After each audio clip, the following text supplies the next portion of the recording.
The first of his name and the first of his kind, Dr. Abraham Van Helsing is the undisputed ace of vampire hunters. Any lover of vampire fiction knows that if Dracula is the first vampire, then Dr. Abraham Van Helsing is the first vampire hunter. Their long-standing feud comes from the creative genius of Bram Stoker's 1897 gothic horror novel Dracula. Quite a good amount of vampire lore, their powers, weaknesses, and the basic nature of blood-sucking immortal monsters comes from this novel. It has been the standard template for over a century for any author writing in the vampire fiction genre. One of them is our very own anime series Helsing. Helsing's major characters are drawn from the source of the Dracula novel. Alucard is the same as Count Dracula, but with a whole new spin. Similarly, Kota Hirano also retained the character of Dr. Abraham Van Helsing to bring to life the Helsing organization in the manga and anime series. The whole basis of the creation of the Helsing organization, Sir Integra's ancestry, and a lot of its backstory is tied to the original vampire hunter. In this video, we're going to explore the anatomy of Dr. Abraham Van Helsing in Kota Hirano's Helsing series to know just how this genius human being defeated Alucard, back when he still went by the name of Dracula. But before we get into dissecting Dr. Abraham Van Helsing's anatomy, we have a small request from our marvelous anime viewers. If you haven't subscribed to our channel yet, click and subscribe now and hit the bell icon to get the latest in-depth analysis on all your favorite anime shows. If you like this video, don't forget to comment, like, and share it with your anime clan. Now, let's get to the bottom of how Dr. Abraham Van Helsing became the first human, and perhaps the only person ever, to defeat Alucard. Are Kota Hirano's and Bram Stoker's Van Helsing the same character? Kota Hirano draws a lot from Bram Stoker's characters appearing in the Dracula novel, but it doesn't mean that they're the same. The source material and backstory is pretty much where most similarities between characters of Dracula and the Helsing series begin and end. The premise of Helsing only uses the Dracula story as its origin for all the events leading up to the present-day storyline. Keeping in line with this rule, Kota Hirano's Dr. Abraham Van Helsing is very similar to Bram Stoker's character. Their backstory stays pretty much the same, with how both versions of Van Helsing stumbled across the vampire myth being a reality. Their qualifications as a genius doctor, psychologist, lawyer, and occultist remain the same as well. The events leading to the face-off between Dracula and Van Helsing are also kept the same for Kota Hirano's version of the story. In Dracula, Dr. Abraham Van Helsing is asked for assistance by his student-turned-doctor John Seward to cure a woman named Lucy Westerna. Dr. Helsing is considered a pioneer in the study of rare and obscure diseases. Van Helsing figures out that Lucy Westerna doesn't have a rare disease, but she's suffering from a vampire bite. Dr. Helsing doesn't reveal this diagnosis because he's aware that his peers would call him downright crazy for believing in the vampiric myth. So instead of disclosing the vampire bite diagnosis, Van Helsing tries hard to keep Lucy alive with a range of methods. He uses multiple blood transfusions, occult instruments like garlic garlands, garlic flowers, and the Christian Eucharistic bread, but he fails to save her from dying, and she is eventually buried. Van Helsing is not consulted about the burial of Lucy Westerna, and that's how things go wrong in the Dracula novel. As Lucy Westerna wakes from the dead in her vampiric form, she soon starts to terrorize the streets of the city with her late-night hunts. Dr. Abraham Van Helsing finally realizes that it is no more a joke, and his peers need to brace themselves for a fight with vampires. As their investigation goes deeper, Van Helsing realizes that Dracula is in town and he's purchasing multiple mansions in an attempt to hunt for people. Dracula has his own vast private army of vampires and he's hell-bent on turning people into more. In the middle of all this high-octane investigative action, Dracula turns to his estate solicitor Jonathan Harker's fiancée, Mina. You guessed it right. In Kota Hirano's Helsing, we have a version of this character too, and Mina Harker is infamously called Dracula's bride. So now that Dracula is rampaging in England, Van Helsing has a brand new problem on his plate. Mina Harker is tipping over to Dracula's side. This event leads Van Helsing and his gang of vampire hunters to Dracula's original home and castle for a final face-off. However, that's where the similarities end, and the Helsing storyline takes its own direction and form. In the Helsing storyline, Dr. Abraham Van Helsing takes a sharp turn from Bram Stoker's version of Van Helsing and his final decision to end Dracula. And this is exactly why we have Alucard Alucard and not Dracula as the lead character of Kota Hirano's present-day Helsing storyline. Dr. Abraham Van Helsing's basic backstory and character traits may be the same in both Dracula and Helsing, but the differences occur in the representation of Dr. Abraham Van Helsing in Kota Hirano's Helsing series. The most important difference in Kota Hirano's version of Dr. Abraham Van Helsing comes from his decision to take Dracula's defeated and weak body back to England. Let's get into the details of how Abraham Van Helsing in the Helsing series changed the storyline and set the ball rolling for Alucard's future. What makes Helsing's Abraham Van Helsing different from Bram Stoker's? As we said before, the events leading to the final face-off between Dracula and Van Helsing are kept the same in Kota Hirano's Helsing series.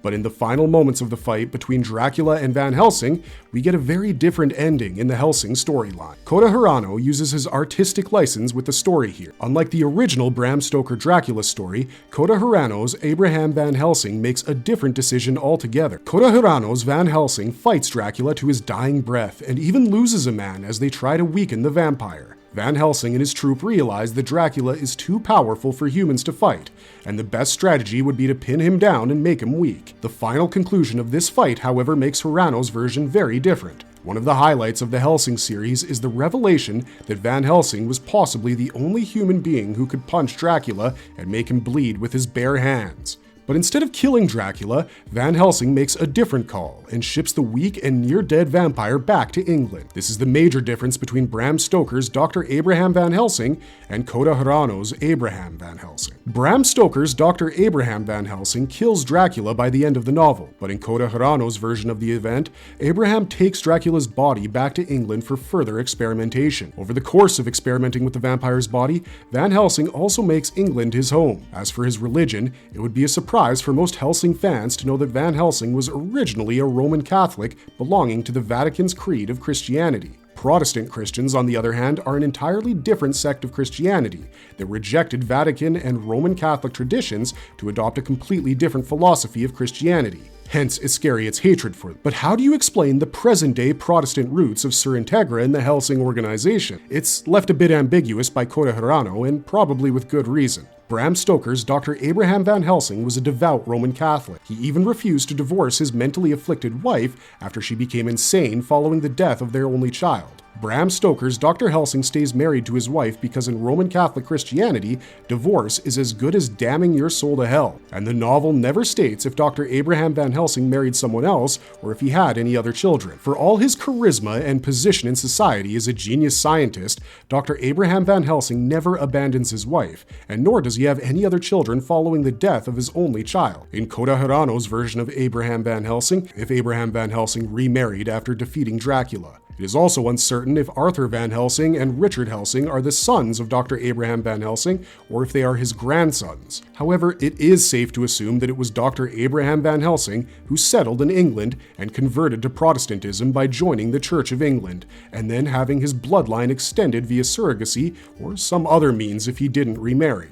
It is also possible that there was a middle generation that converted to Protestantism and established the Helsing organization by anglicizing their surname to Helsing. This whole family tree ambiguity of the Helsing family can be interpreted either way, because Sur Integra often recalls Abraham Van Helsing as her great-grandfather, so it's all open to interpretation. But the Helsing family makes a major change in their home address, switching it to England. Then they convert to Protestant Christianity and start the Helsing organization. This is perhaps the biggest difference between Kota Hirano's Abraham Van Helsing and Bram Stoker's Dr. Abraham Van Helsing.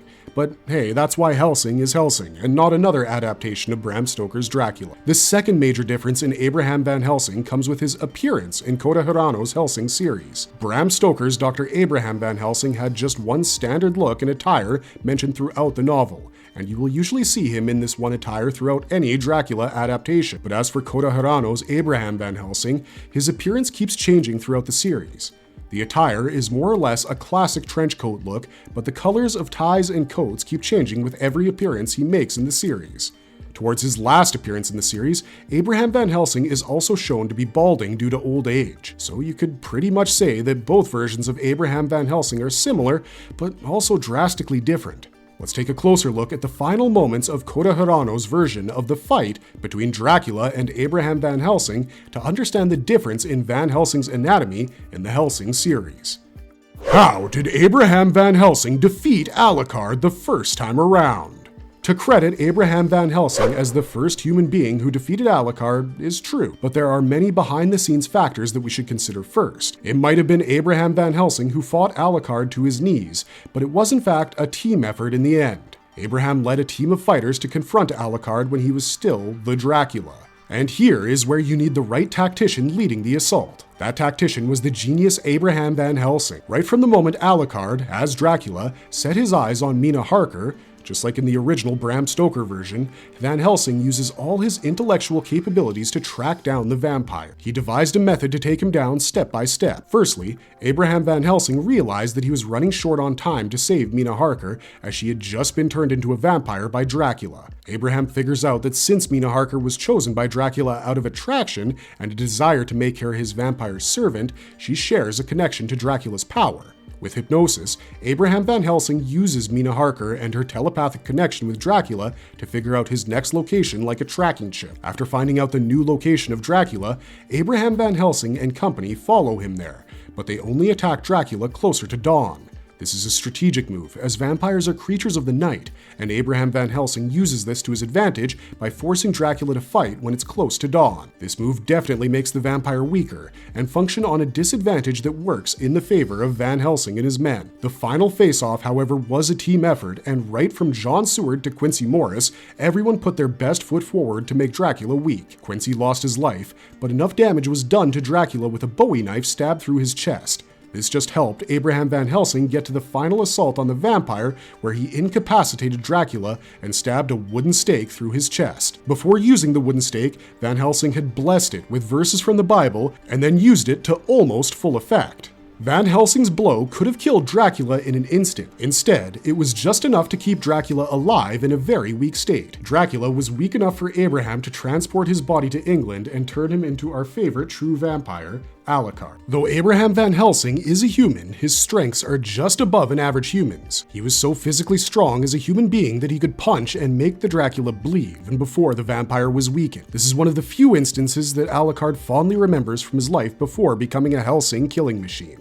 He has great respect for Abraham Van Helsing for his sheer strength, intelligence, and willpower to take on a vampire with just pure wit and knowledge. It also sort of cemented a belief in Alucard that only human beings were worthy enough to kill an immortal monster like him.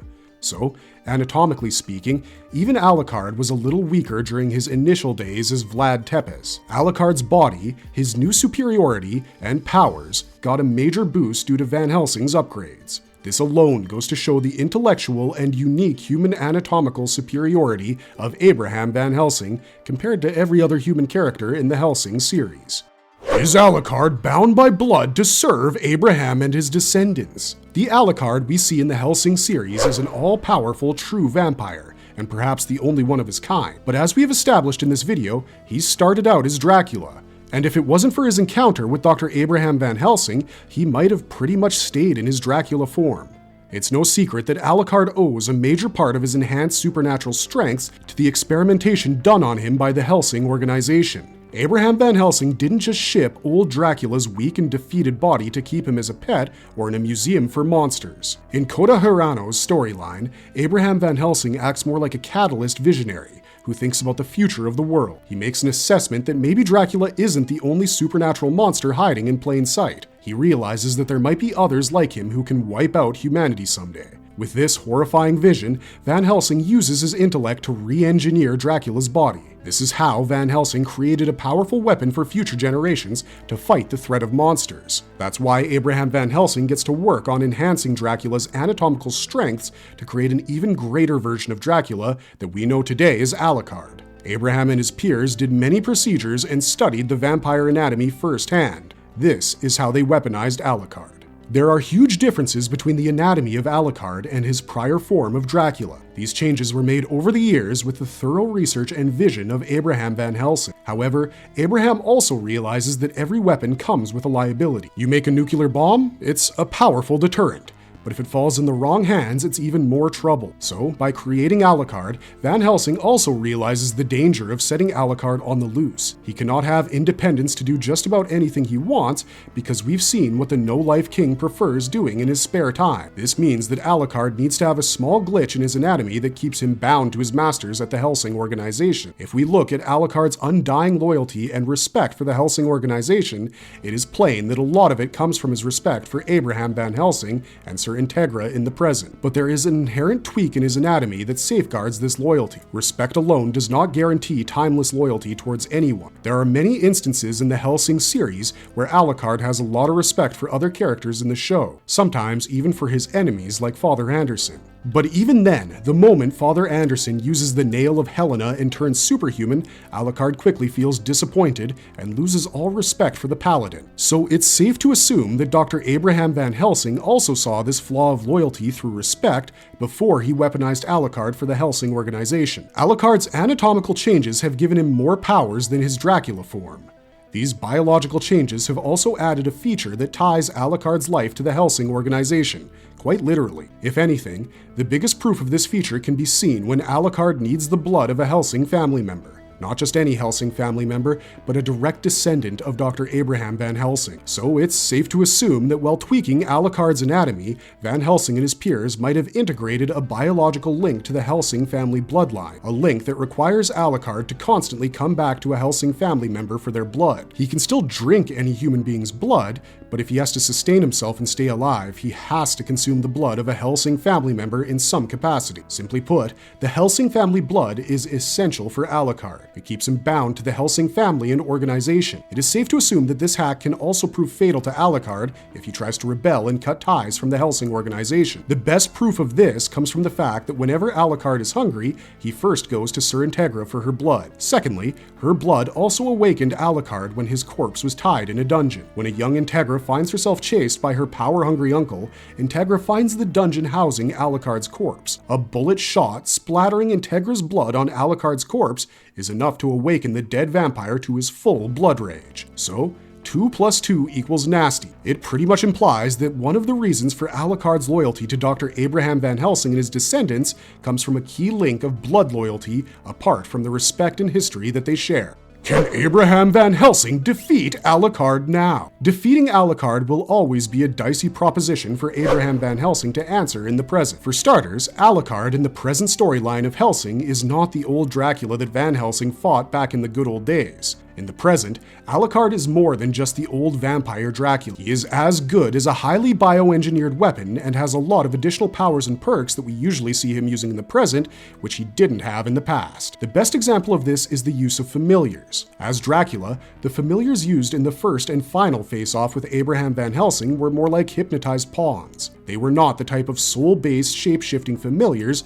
that Alucard uses in the Helsing present-day storyline. These were bitten humans who worked with body and form that could be killed. But if you compare them to Alucard's millions of familiars, they just don't match to any familiars Alucard uses in the present day. Alucard's familiars are far superior, and the hardest thing to catch in a fight, let alone kill with a bullet.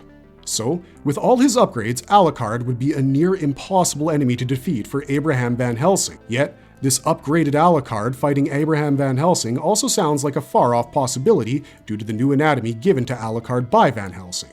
If Alucard's anatomy can be biologically controlled by the Helsing family, it is quite possible that he might not fight Abraham Van Helsing at all. The blood pact with Van Helsing and his descendants makes him a servant to the Helsing family, and it's highly unlikely that Alucard would ever break his loyalty to attack his long-gone master again. The Helsing family essentially controls Alucard. This can be further pointed out with Sir Integra. There's almost nothing that Alucard ever does without her permission. What's more, Sir Integra has to explicitly give Alucard permission to activate his Control Art Restriction Level 0 and unleash the real monstrous madcap killing machine within him. So it all ties back to show that Alucard's upgrades and his newfound superiority might never be used against Abraham Van Helsing or Sir Integra, simply because he is bound to them with a blood-linked loyalty. Yet, if you take this whole loyalty angle aside, there's just no fight between Alucard and Abraham Van Helsing. Alucard would wipe the floor bloody with what remains of Van Helsing lying all over the place, in an instant. Alucard can do this purely on the basis of strength and upgraded superiority. Abraham Van Helsing would need more than just strategy to overcome his weaponized Alucard. He would definitely need more than just strategies, bullets, and the boys of the Helsing organization to defeat Alucard, and the proof for this is written all over the Helsing series with the blood of humans and vampires alike. Marvelous verdict! Well, it's time for the marvelous verdict, and it won't be overselling this to state that Abraham Van Helsing is simply a marvelously intelligent character. He may not have the strongest anatomy if you compare him with other characters appearing in Helsing, but he definitely has way more brains than anyone else in the series. Kota Hirano's unique spin of reinventing Dr. Abraham Van Helsing from Bram Stoker's Dracula novel has given us one of the most enigmatic interpretations of Dracula in Alucard. So all thanks to Abraham Van Helsing in the Kota Hirano universe, we really have a kick-ass spiritual successor story to Dracula. Helsing just flips the ending and shows us how smart and intelligent Abraham Van Helsing can be with his distinction as a genius. You really have to be a genius to reprogram and create a monster like Alucard, and for that, Van Helsing really sets the ball rolling for the Helsing series with all its blood-soaked madness. Great job there, Van Helsing! So, until the next marvelous video, maybe you can find an Abraham Van Helsing of your own to make you superhuman, or you could just explore the other videos on Helsing on our Marvelous Anime channel. Thanks for watching, stay safe out there, and have a marvelous day.